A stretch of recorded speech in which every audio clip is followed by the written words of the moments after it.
Welcome back. You're watching NewsX. My name is Vineet Malhotra. Well, this is a NewsX Sunday Guardian exclusive. You have till now seen our stories on Operation Sindoor, which show how we decimated Pakistan's air bases, their jets, their defense systems, and neutralized their drones. But here is one thing you might not know. Pakistan's submarine capabilities are on a stage of astute crisis. Only two of Pakistan's five Augusta-class submarines are currently operational. The other three are under maintenance for months now, facing delays in procuring Turkish upgrades. One of the five Augustas, in fact, have been spotted by satellite images as being stranded ashore, raising serious questions. Meanwhile, the next-gen Angkor submarines, which Pakistan hoped to be its solution, is also facing uncertainty due to delays with China. India, on the other hand, is commissioning the INS Arnala, its first anti-submarine warfare shallow ship in Visakhapatnam on the 18th of this June. We'll talk about this and this astounding, in fact, situation that India, of course, can take pride in. Joining us on the program is Commodore Anil Jay Singh, former Navy officer, Ambassador Bhaspati Mukherjee, former diplomat, also with us on the program. Mr. Himanshu Bhatt, senior journalist, joins us on the program as well. Major General Shashi Asthana, former DG Infantry and a senior defense expert, also with us on the program. All right, well, General Asthana, I'll begin with you, sir. So this is obviously a big problem for Pakistan. We all know how dependent it is on Turkey and China. The Prime Minister and the government has already made it very, very clear that Operation Sindoor is still ongoing. Any tricks by Pakistan will be met with ferocity as well as aggression. And this, in fact, this update or news, if you can call it, sir, is not something that Pakistan will be happy with. Your analysis of the dilapidated defense that Pakistan finds itself in, and how can India take advantage of the same? See, if we have to compare the combat power of India and Pakistan in context of Op Sindhu, the maximum asymmetry between India and Pakistan was on the naval platforms, because our navy with the aircraft carriers with various platforms was in a much stronger position, and maximum scare in Pakistan military was because of the navy, for the simple reason because as far as the air assets and military army assets are concerned, if we have to put a ratio to it, the ratio of naval asymmetry is much more than the ratio of the army and air force asymmetry between the two countries. So Pakistan has a very serious reason to worry about. Also, in addition to the kind of potential which India demonstrated, in that we have been able to synergize all the three services and the command and control structure of all the three services. Now, this is something which, of course, the naval arm was more used for deterrence in this particular case, but the threat was real, and Navy had capability to destroy Karachi port as well as their naval assets within no time. So, apparently, this story, I think it makes a lot of sense, because they were scared. There were only two submarines working, others not working. They do have a major imbalance in the number of ships. And most importantly, the technological innovations of synergizing the command and control structure as well as synergizing the air defense structure was also something which they need to be scared about. As far as the nuclear aspect is concerned, there is a major asymmetry there, because we have the nuclear triad, and they have not yet tested. They can keep claiming, I mean, they have been saying in some magazines that we also have got some submarine launched missiles on power or something like that. But that has not been tested, and it's certainly not credible. Chinese have been trying to help them out by locating some of their assets in some manner, whether it is under saying that we are giving it on loan or painting it with the Pakistanis insignia. But then the fact is, the the Pakistanis operating Chinese equipment and the reliability of Chinese equipment is also tremendous, is very low. Now, as far as the nuclear capability is concerned, I think India has given a very strong message, and the message is that we have the window of conventional operations both ways, from the naval platforms as well as from the army and air force platforms, as well as on the cyber and digital platforms. With that, I think Pakistanis have generally now changed their strategy. Earlier, it used to be that we will graduate from terrorism straight to nuclear. Now they know that the reality of the day is they will have to fight, and that's why you will find that they are going to America, they are going to China and requesting for the weaponry and the platforms, that is conventional platforms, because they know that they will have to fight a conventional war in case there is a next attack. Vineet. Bazibukuji, ma'am, your thoughts on what Pakistan is trying to do over here, apart from the fantasies that they have created about hitting Indian targets. There also seems to be a desperation now in Pakistan when it comes to procuring equipment, because they've seen the might of what India can do. But Vineet, my question is, what can a bankrupt nation purchase? These kind of assets are very expensive, and they are leading a hand-to-mouth existence with an occasional loan from China. Now the Saudis are not giving loans, and there are clear rules on the World Bank and IMF that loans from World Bank and IMF cannot be used for purchasing defense assets. Everybody knows the cost of a nuclear submarine, for example, and I personally doubt very much that the Chinese are going to loan them any naval assets because they know that we have modernized our Navy, which used to be actually our weak point 20 years ago. We have modernized our Navy, and as my co-panelist has just pointed out, we have a unified command and control structure, which is extremely important, keeping in mind the manner in which modern warfare has shifted, has changed. We've seen it, of course, in the Ukraine-Russia conflict, but we also saw it in these 4 days. Those of us who were living in North India and had to go through these blackouts and all that, we know exactly how the entire system of warfare has changed. In such a situation, our naval assets are very important, keeping in mind the fact that at any point we can blockade a Karachi harbor, and that will actually be a major deterrent for Pakistan, because if we block and blockade Karachi harbor, what they would try to get in by sea will stop. Absolutely.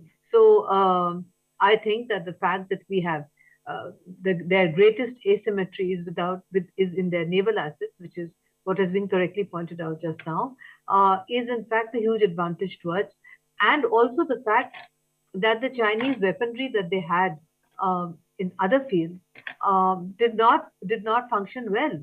So despite all the hoo-la-la going on, that did we have one Rafale shot down, or does it mean that the Rafale is not a good aircraft, etc. This is all just to make believe kind of plot going on to try to deflect attention from the fact that in these 4 days we demonstrated clear superiority, and we also demonstrated that next time we will go in and finish whatever unfinished work was left behind. And as I have said also on your channel, I regret that we stopped when we did. We should have continued for another 3 days and finished it off once and for all.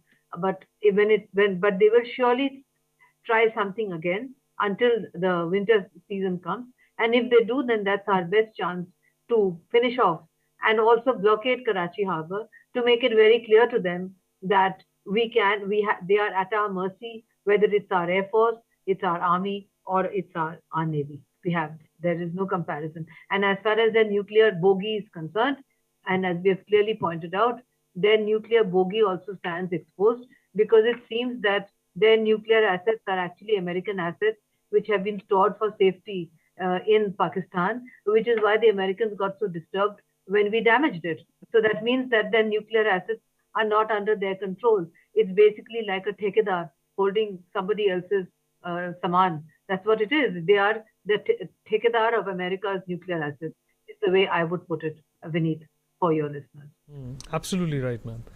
Commodore Ranil Jai Singh, Pakistan, of course, is not only staring down the barrel when it comes to its economy, it's also staring down the barrel when it comes to the support it was supposed to receive from China. Of course, that has been debunked, as the equipment supplied by China predominantly is something that India has, like they say, blown to smithereens. But the fact of the matter is that India, in its quest to teach Pakistan a lesson, has, for the first time perhaps, driven a fear down Pakistan that is, in the long run, going to make Operation Sindoor something that the world remembers and Pakistan continues to fear. Yes, absolutely. And as Ambassador Mukherjee said, I'll just focus on the maritime domain. In 1965, I'm going back 6 decades, the Navy did not actively participate in the 65 war. The Navy was very upset about it, and they were smarting from that because they wanted to prove that they also have a role to play. But one of the reasons why the Navy was not involved in 65 was because the Prime Minister of the time did not want to escalate beyond a point. And he felt that the Navy comes into the game, and the escalatory ladder gets sharper. And I think very much the same sentiment prevailed perhaps this time. Because the moment the Navy would have come in, the Navy was already exercising in the North Arabian Sea. The asymmetry between the Pakistan Navy and Indian Navy is such that Indian Navy practically can exercise sea control in the North Arabian Sea as and when it chooses, with no opposition of any kind from anybody, particularly Pakistan. Pakistan has always followed a strategy of sea denial, which means you deny the sea to the enemy. You don't want to control it yourself. You don't want to control the sea, but you don't want the enemy also to be able to control it. And so that's sea denial. And the preferred platform of choice to exercise sea denial is the submarine. Because with 2 or 3 platforms or 5 platforms, you can create a sort of zone of concern for the other navy because they don't know where the submarines are. And that has been Pakistan's strategy more or less right from the beginning. So they always have focused on having modern submarines and have never really paid attention to their surface ship capability. They took second-hand frigates from US and all over the place. But in the last few years, Pakistan decided that they need to be a better or a bigger navy and want to start becoming a regional sort of power also in the Arabian Sea, Western Indian Ocean. And they brought out a new 3 or 4 years ago, which very clearly articulated that.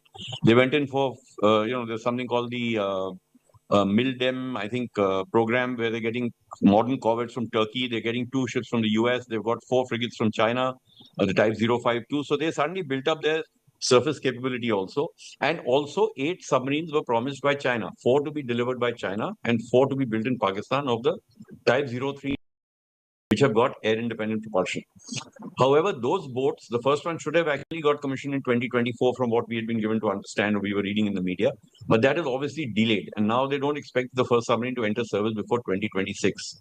So what Pakistan presently has just got 5 submarines, out of which 2 are the Agusta 70s, which are, as the name suggests, of 70s vintage, and 2 Agusta 90Bs, which they got from the mid-90s to the early 2000s, of which the third boat, Khalid, was also equipped with an air-independent propulsion system.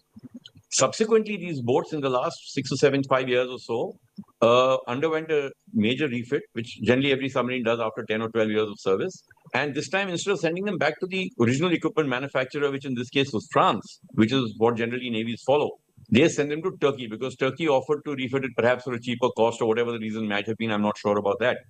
So all the 3 Pakistani 90Bs now are equipped with an AIP system. It's called the MESMA system. It's of French origin. And the only 3 MESMA systems in the world which were ever bought were on these 3 Pakistani submarines.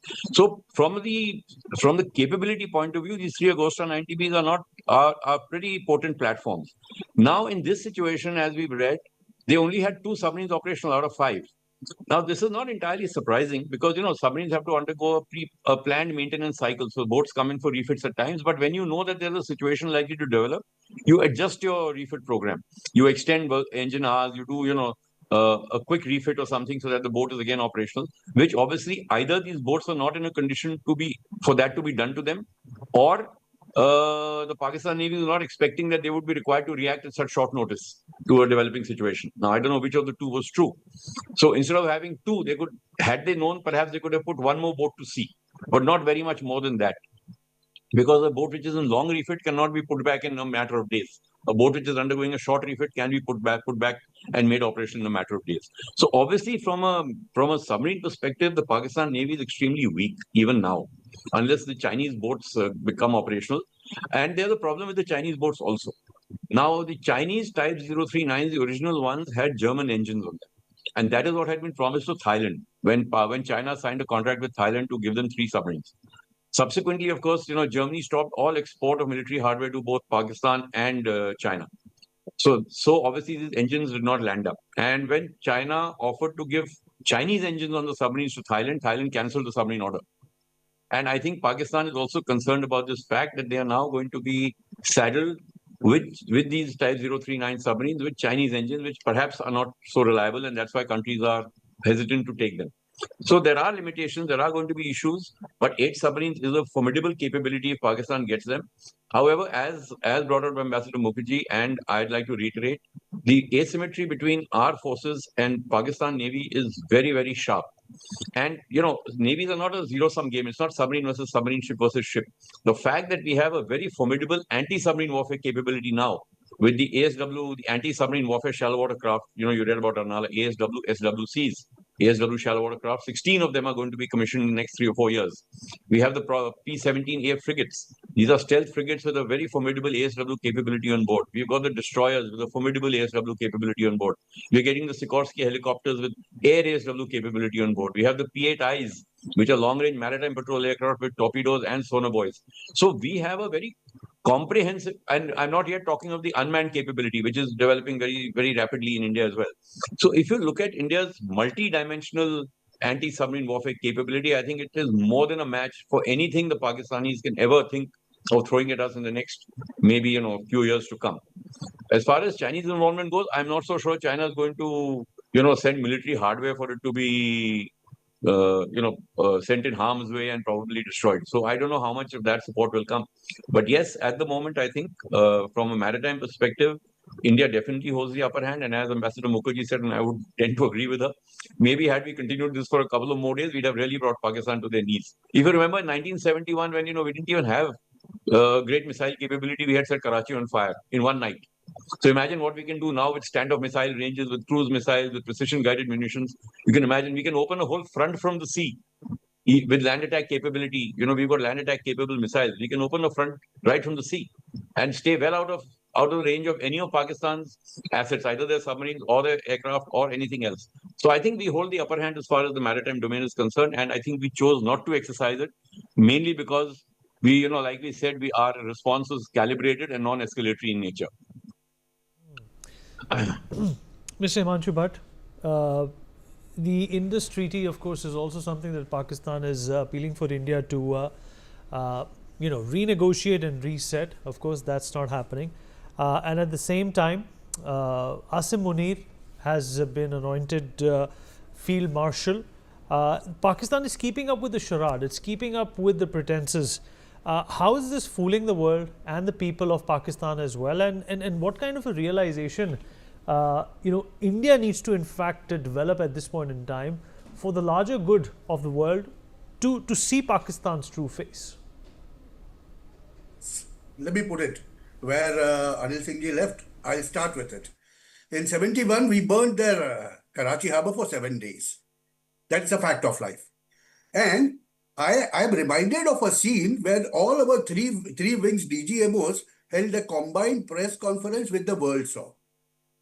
And in that Navy fellow, our officer, was very, very, how is it that it's not my time now? And as Ambassador Mukherjee said, had we done not even 3 days, some sources tell me it was just 1 day. The next night was that of Navy. Because our warship carriers and other things, they were in the international waters 250 kilometers away of Karachi's harbour. And, with their, seashore of about 1,046 kilometers, to be precise, it's not difficult to blockade it with our power. So it's always going to be asymmetrical as far as the maritime powers are concerned.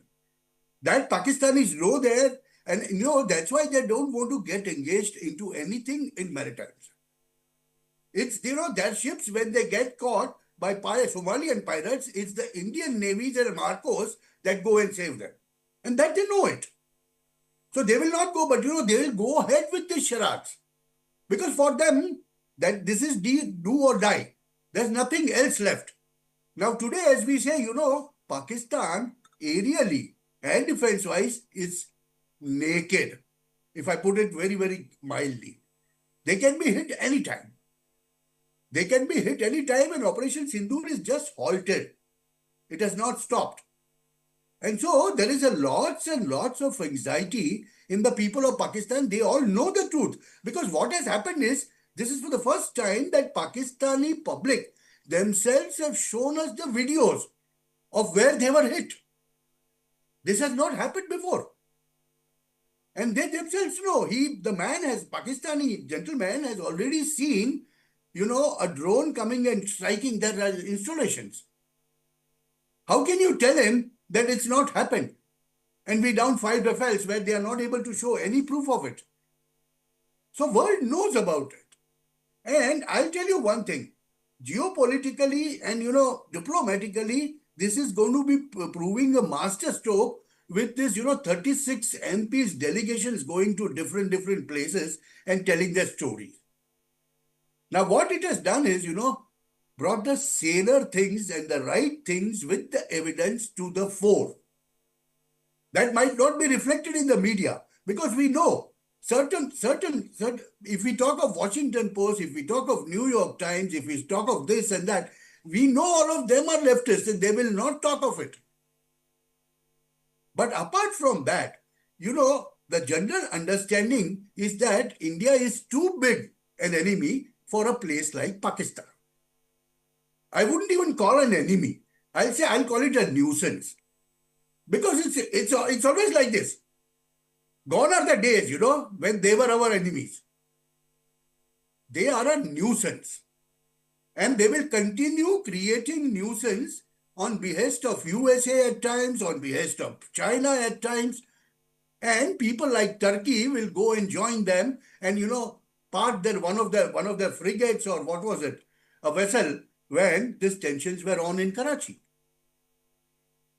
So this sort of things will happen. And as far as the maritime power are concerned, see, India does not need more than a day or two to finish it off.